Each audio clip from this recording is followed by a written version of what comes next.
Assalamu alaikum warahmatullahi wabarakatuhu sakiraɓe wondaɓe e jeygol Plaku TV mi silminake dow moɗon mi hofni on kala ha gonɗon nder duniyaro fou ɗum derrawo moɗon Adamu Haruna. Hande bo en lortoke ɓe tindinoje meɗen. Tindinore nde garɗen en tindinay hande ɗum dede ko larani hala supprimugo application ji ɗin ɗi ngala nafu ha téléphone maɗa, ma bo ɗuɗɓe nder moɗo ɗon bolwana miɗo sinkana ɓe wiyami yake fere ɓe télécharge application ɓe naftira be majum, to ɓe timmini ko ɓe garata be application mai ɗo sai ɓe bila application mai. Yake fere sai a tawa ɓe biliɗi application ji gonɗi nder téléphone maɓɓe fou sai a tawa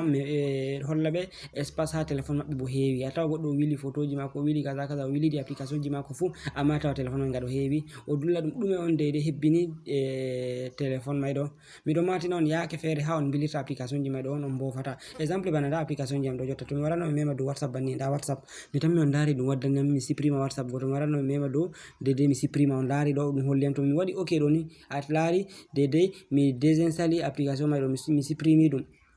To sai a tammo to a supprimi ɗum ɗo a tammo ɗum dilli ha mémoire téléphone maɗa, sai a tawa ɗum dillai ha mémoire téléphone maɗa, ɗum ɗo maɓɓama e stockage babal, a tawa a supprimi ɗum a tawa amma wala ko ɗusti. Ngam mai ɗo mi tammi hollugo en lawol lamgol ngol hani a supprimira dede application ji ma heɓa ɗin dillo ɗi libéranma espace ha téléphone maɗa. Woɓɓe fere to nastigal dede mémoire téléphone mumen ha yalara heɓa supprima application ji mai ɗo yaha heftata application ji ma. Ngam mai lawol ngol ɓuri hoygo be ɓuri handugo a supprime application ji musamman ma ɗin ɗi a télécharge digal Play Store, lortagal Play Store mai ton a yaha a wilira digal ton. To a wili digal ton a désinstali digal ton ni a yiyai dede espace maɓɓitake ha stockage téléphone maɗa. Ngam mai ɗo ɓe ni dai ɓe probléme mai fou kabde lare vidéo mai ɗo diga arande ha yahugo ragare e non on mo meɗa yidugo be probléme mai fou yiwugo ta isin a yiɗa probléme mai yeso. Ɗuɗɓe nder moɗon to min gaɗi vidéo a yiya to yidai be probléme mai ni larata vidéo mai ɗo, sai ɓawo balle seɗɗa to fototiri be probléme mai a tawa lori wolwana min useni mi lari no on gaɗino vidéo kaza amma mi ɗaɓɓitingol mi heftayi ngol joni, habdu larugol, to a lari ngol ɗo a yi ɗum siwtinima nyande a yiɗi be probléme mai ni to a umake a waranai hore maɗa wala ko yaluma sai to a ƴamtake min e non a nastai tan a waɗa dede ko marɗa haje. Ngam mai ɗo to a larai vidéo mai ɗo bo a wi sai wakkati mai to waɗi a ƴamtoto min hedde ko min ɗaɓɓito lien man ha min gerɓama min ma vidéo ji mai ɗi min gaɗi ɗi ɗuɗi, vidéo ji ɗi ɓuri temere ɗo mo temere ɗiɗi ha min lorto min binciko gotol gotol min kefta ɗon giɗum mari caɗirma. Ngam mai ɗo min lottoro on afu e muñal to min gaɗi vidéo kabde supporté onon mai ma kabde larengol. On andi waɗugo vidéo mai kam waɗugo ɗum ɓuri saɗugo dow larugo, ko ɗum connexion ni an daro ko majjinta a andi gaɗo vidéo man ɗo waɗa montage magol ko nandi be majum waɗa uploading magol publia ngol ha YouTube mai ɗo andi ni connexion ko ɗum yarata ɓuri dede an darogol. Amma ɗuɓɓe nder moɗon to min bolwani on sai wi ayna ɗum yaray connexion wane, to ayi minon ma ɗum connexion min majjinta min gaɗi ɗum banni mai ɗo habdu support larugol banni mai ɗo. Ngam mai ɗo miɗo hokka on muñal sakiraɓe mi tammi on pamani yam nonnon dede ko larani ƴamiji meɗen ɗi ƴamainoɗen ko nde ko larani hala ƴami en mbiɗi sakafa en ɗo ƴama kaza be kaza kam ɗume woni kaza e ko nandi be majum. Mi lari ƴami mai ɗi ɗo fottana himɓe sosai, dalila mai ɗo mi waddani ƴamol fere hande, ƴamol cangol koygol mi andi ngol saɗanai woɓɓe fere ngol hoyanan woɓɓe fere bo. Ƴamol mai ɗo mi yiɗi mi posana en question hitande ndere ɗum créi WhatsApp application WhatsApp en naftirta ɗo ni WhatsApp mai fu naftirta ɗo hitande nde ɗum créi WhatsApp hakkunde hitande tati ɗe. Numéro 1 2009, numéro 2 2011, numéro 3 2013. nder kitale ɗe ɗum hitande ndere dede ɗum créi application WhatsApp. Mi yiɗi on bindanami les babal commentary dede on anduɗo ma bindanami les babal commentary wiyami dede hitande ɗum créi. On mo anda bo fonda sa'a muɗum, fonda yi'a heftan na a winda tan a wiya ɗum 2000 ha ragare vidéo ma ɗo mi tammi hokkugo jawabu latiɗo laɓɗum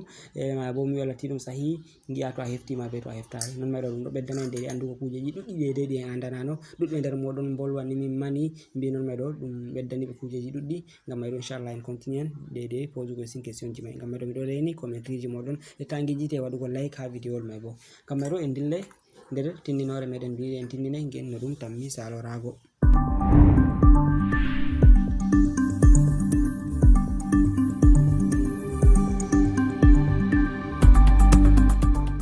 Arande man noni to en gari sakiraɓe en nastai ha nder Play Store meɗen, mi tammi mo fu andi Play Store téléphone muɗum. Nda Play Store am ɗo en mbi en kolla dede no goɗɗo supprimirta kala application mari haje fu dede ɗin maɓɓanai ɗima espace ha téléphone maɗa. A wara mema dow Play Store maɗa banni, wawata memi dow Play Store maɓɓiti ɗum maɓɓitanakima banni, sai a wara nda ɗo seragal jungo maɗa nyamo ha alama didi tati ɗi, ha didi tati ɗi sai a wara a clika dow maji banni. Ɓawo to a cliki dow maji ni sai a wara dede ha ngol didol arandewol ha ligne arandewol ɓe windi mise à jour application, mise à application, sai a wara a clika dow magol banni. wawata clique do magol dum wadan recherche bandi dum waddune taw to dum waddune ma bandi da application ji mara fu do dum fu en bowino tindingo sin tindinore ma do en bide de application ji dabbitoji wanna di mise à jour ndaddi do di application ji burna maji fu di do dabbito mi wanna di mise à jour mi wanna di mise à jour e ko nandi be majum ngam may do na kanjum ngada en tinne hande se awara do application ji installé di der telephone mara se awara clique do maji banni wawata clique dum waddante application ji installé di der telephone mara di pat da application ji do fere mi tami on dari dum pat dum de application ji installé di der telephone nam to en ngado to wodi application mi mari haaje de wilugo ni mi dan naftiro be application mai ni ko dum billana mi babal e ko nandi be majum to mi mari haaje ha mi wila dum ni to mi wari en ngado exemple da banta application ngel to yidi da ngel en ngado mi yidi mi wila ngel to mari haaje wilugo ngel ni se awara mema do magel banni bawta wari memi do magel ni hedde ko mema do magel mai ma accu mi lorto bawo sedda heba mi tinno fere sedda kala application fu ayi de MB je nyamam ma espace je nyamam ma jotta exemple da bana Snapchat do mi tammi laari dum nyamani yam MB cote 255 MB espace ko dum nyamani yam amma laaro application ngel mi ha mi wila hangel dum 28 ayi di burdindiri to don application ji fere tawa teddudi to nyamam ma espace na bo anaftiran be application ji di kewi jotta exemple bana da application ji di kebbin der telephone am duddi der maji dum goddi di mi wadi tutorial mi tindini kaza warete se tawa mi wilai di mabani am espace yake fere se to mi lortake mi wari mi tokkiti mi do wila gotel to ma aloro to ngara nasta do mai ngam bilade di application ji awala haaje fu ngam medo ndase mi wara mi mema do application ngel mai banni ngel mi yidi mi wila bawto mi memi do magel banni mi tammi alaari dum waddani am deja dum holli am do mi mabbita application mai do bo mi désinstall application mai to se mi wara nda do habe holli mi désinstall application mai mi tammi on dari désinstaller se mi wara mi clique do majum tan to mi clique do majum banni do ni dum jami mi yidi mi désinstall application mai do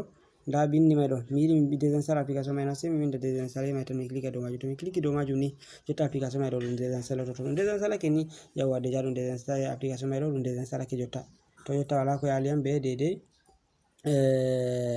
hala application mai do ngel mabbitana yam espace so mi yidi dede ham désinstall ngel ferel fayma se mi lorto mi wara mi nasta ha dede mi nastuno do mai toujours se mi wara mi dabbita application ngel ferel fayma ngel mi yidi ha mi désinstall se mi wara mi désinstall ngel misalu mai do accu mi dabbita application gotel der application ji gondi ha der telephone nam ha mi wadirana on misalu yawa jotta nda exemple ban application ngel hangel to clique do magel banni do ni alari mi mabbita ngel ko mi désinstall ngel se mema do désinstall man do tan to memi do majum do banni ni to memi do majum wadi désinstall banni do ni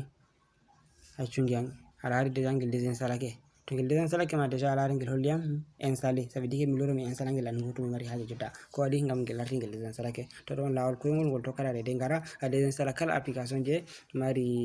dama tam ha telephone mada fu ko dum mabbam ma espace na naftira be majum ko dabbiti do der memoire telephone mada hefta dum to do on a warata désinstall de application ji man fu ni tam mi on pami sakirabe ngam may do on jarama